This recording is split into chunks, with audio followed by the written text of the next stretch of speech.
Before we get started, just want to give you a little background on myself for those of you who have not met me before. My name, of course, is John Vento. I'm a certified public accountant. I'm also the president of Comprehensive Wealth Management, a New York City-based CPA firm as well that specializes in working with dentists across the country. I'm insurance licensed, I'm securities licensed, pretty much anything investment, tax, accounting related. If it's financial related, I got you covered. Throughout this presentation, I'm going to encourage each of you to take notes.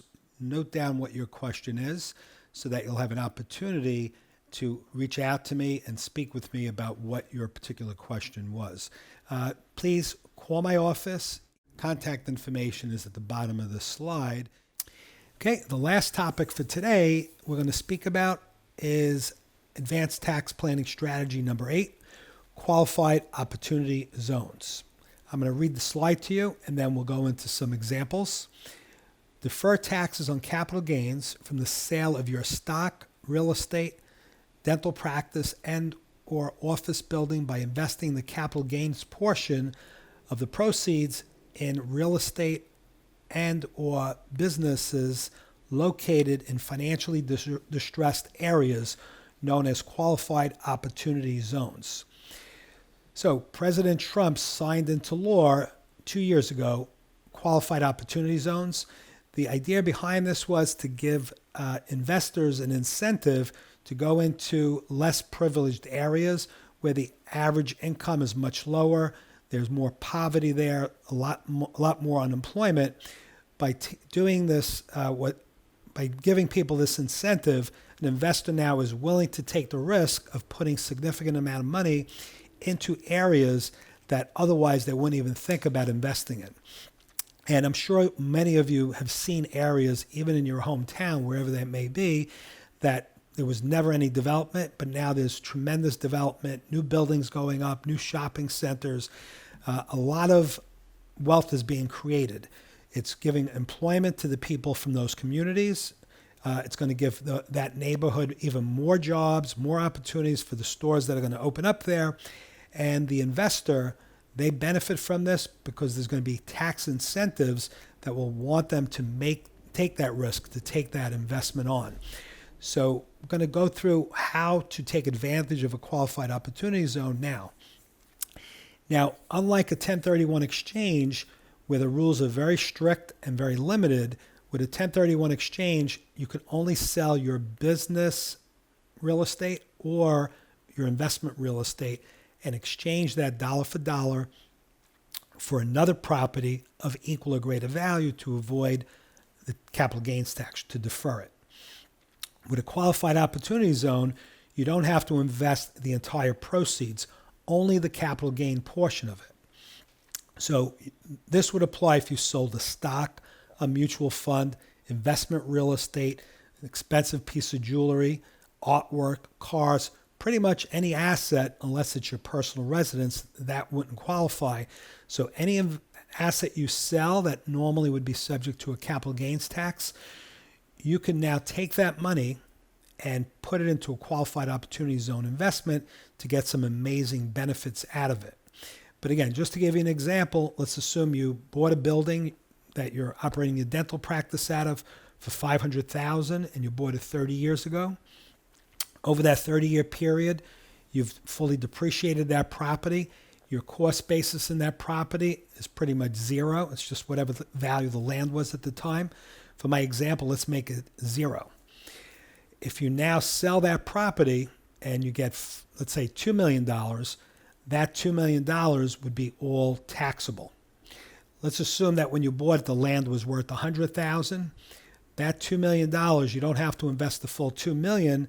You'd have to invest the $1,900,000, just the capital gain portion of that sale. So I'm giving you an extreme example there, but again, if you sold something for $1 million, your cost basis is $500,000. You don't have to invest the cost basis, just the $500,000 gain. And again, you don't have to invest all of the capital gain, but to get the maximum advantage, you'd want to invest the full capital gain into a qualified opportunity zone if you believe it makes sense for you.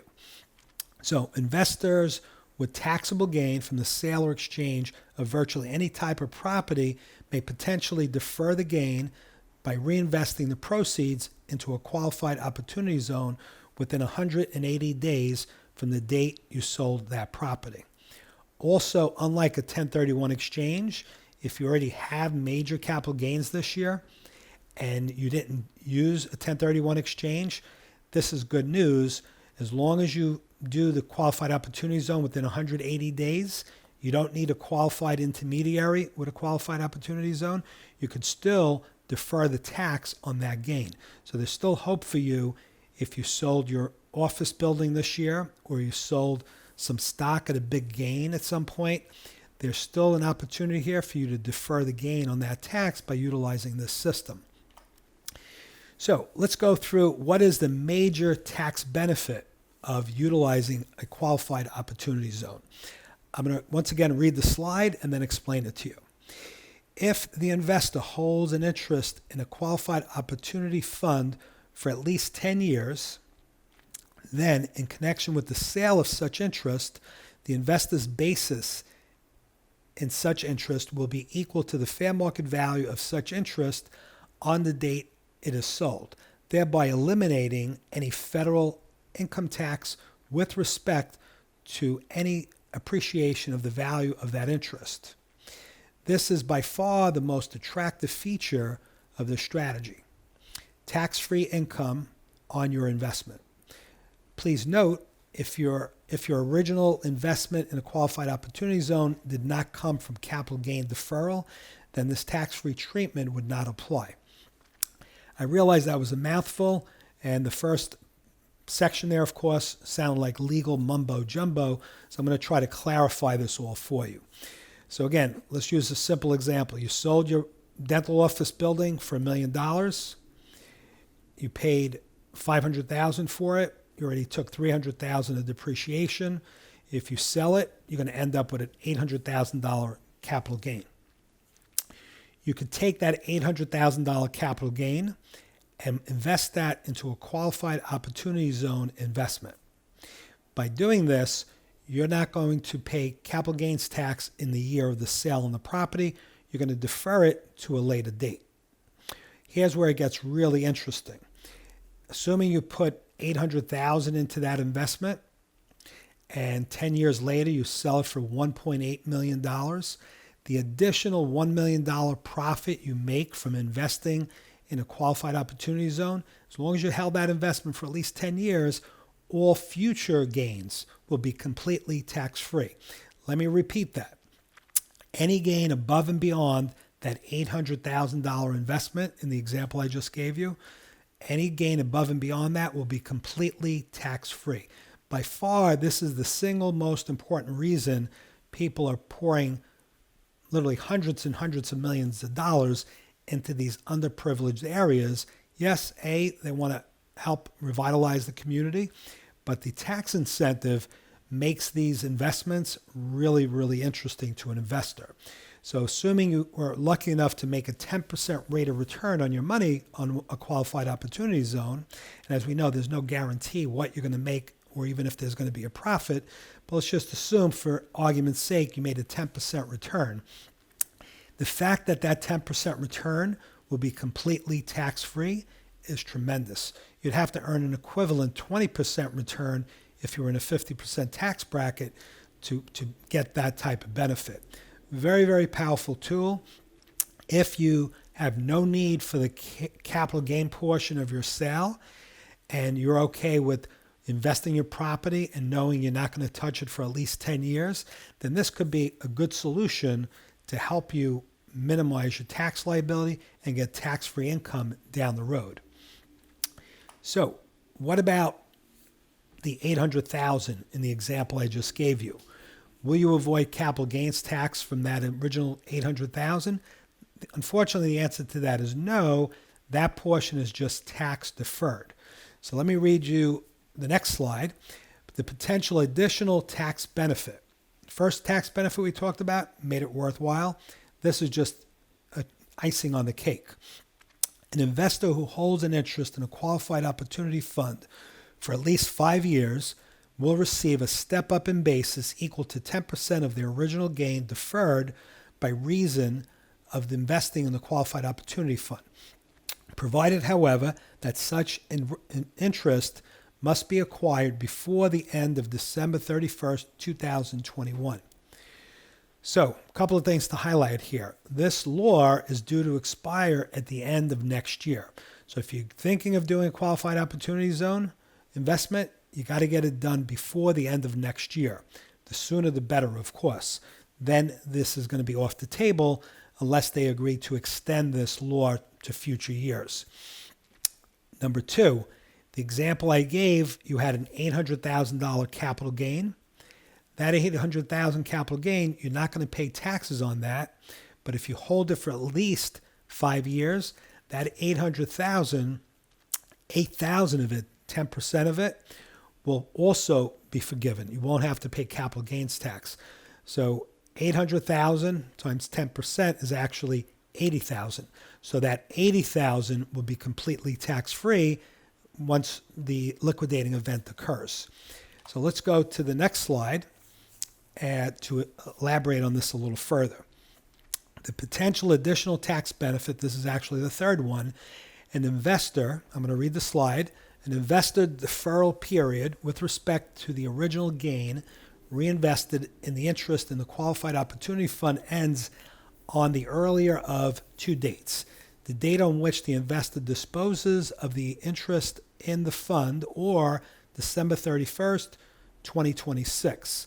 So if for some reason the Qualified Opportunity Zone, you get out of it, either voluntarily or involuntarily, but it happens after 5 years of holding it, you're going to end up getting a 10% break on the capital gains that you deferred. But if you don't hold it for the full 10 years, you're going to end up getting stuck not getting tax-free income on any future gains. So your ultimate goal here is to hold that investment for at least 10 years to get the major benefit out of it. But, and this is the part that bothers some people, whether you liquidate it or not, before December 31st, 2026, the capital gains that you deferred, that capital gains tax will be due in the first quarter of the year after December 31st, 2026.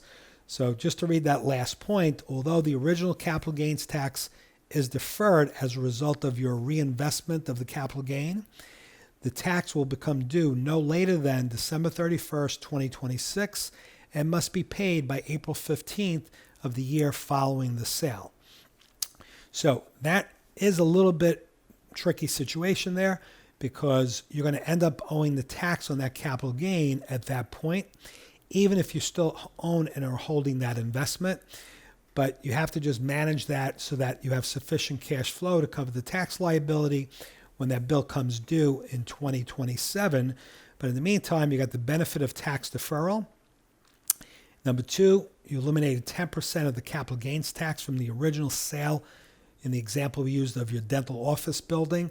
And number three, if you hold that property for at least 10 years, any gain above and beyond what you originally invested, completely tax-free.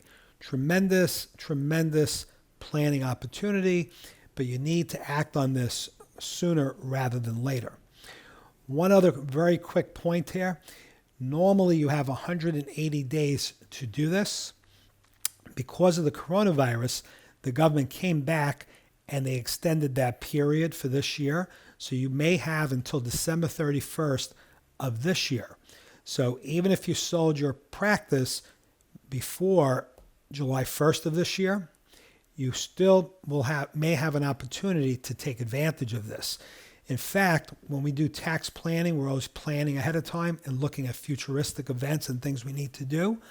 Based on this new provision in the tax law, as a result of the coronavirus, there's even opportunities here if you sold something in the last quarter of 2019, the prior year.